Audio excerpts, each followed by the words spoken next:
Jack Walsh wedi llygadu'r pys, 11 munud o chwarae wedi mynd. Jack Walsh, mae wedi llwyddo, mae'r Gweilch ar y blaen.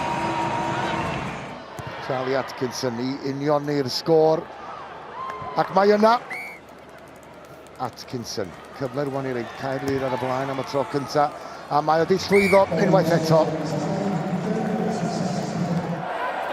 Y Gweilch, da ni yn munud ol ar hanner cyntaf, maen nhw'n chwilio am y cais agoriadol, un hyrddiad arall, ydyn nhw dros y llinell gais, mae'r dyfarnwr yn edrych yn fanwl, mae fraich yn yr awyr, mae'r cais cyntaf wedi dod, a dwi'n credu mae'r person ar y wylod o domen ydy Nicky Smith o prop.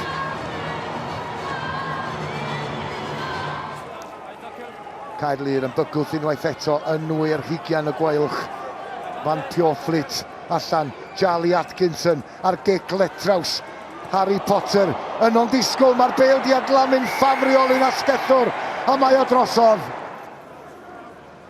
Van Portfleet o'r gic ymlaen gan Atkinson, ond cyfle fan hyn o bosib i'r Gweilch wrth ymosod o na, mae'n disgyn i ddwylo Caerlyr. Maen nhw'n bygwth unwaith eto, mae braich y dyfarnwr allan.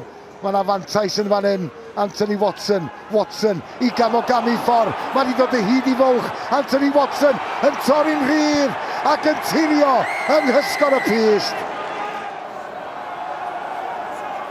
Ydy'r Gweilch yn mynd i daro nôl, Tipuric arediad, llinell gais Caerlyr yn y gefndir, Webb yn rhoi cynnig arni, ond mae o'n cael ei dynnu lawr fodfeddi'n bryn.